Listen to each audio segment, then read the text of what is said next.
Two quick questions. Very quick. I mean, obviously, another big issue in the Middle East, of course, the conflict surrounding Syria. It's a conflict that's gone beyond a decade. I mean, what are your plans in terms of resolving the issue surrounding Syria, if elected? And secondly, just before you get on, sorry. I mean, obviously, there are a lot of independent candidates running for your cause. You've done fantastic work for Palestinian people, and I admire for your work. I mean, what are your responses to people who say you're splitting the war in terms of independence? Thanks again for coming out. Well,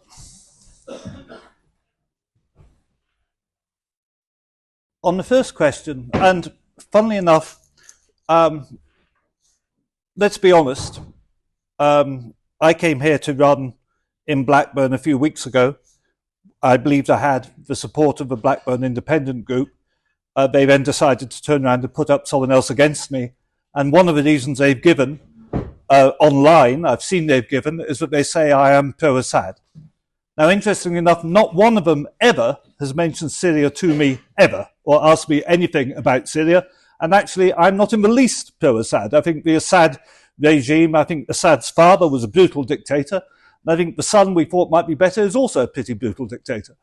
But, having said that, when the Arab Spring started, and remember, as a whistleblower, I joined forces with Julian Assange and WikiLeaks, and it was WikiLeaks who started revelations that started the Arab Spring in the first place. I very much hoped the democratic resistance would overthrow the Assad regime, and I published that I hoped that would happen. That didn't happen. Instead, what happened was a horribly messy civil war in which the Americans and the Israelis got involved in such a manner as to exacerbate sectarian tensions. Yes, and we had al-Nusra and ISIS. You know, there's a reason why al-Nusra and ISIS never attacked Israel, because they're sponsored by Israel and the CIA.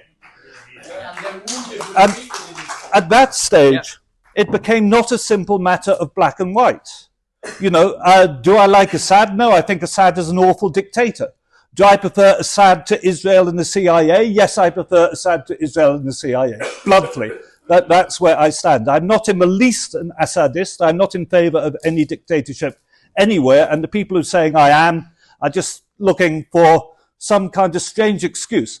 And when I'm asked what I say about whether I'm splitting the vote, the pro-Palestinian vote, well, maybe I am. But A, I was here first, and B, I've told you what I've done. I'm a former ambassador. I'm a former rector of the university. I initiated the strategy for the case of the cause of justice. Frankly, do you want me or do you want a 34-year-old solicitor from Burnley?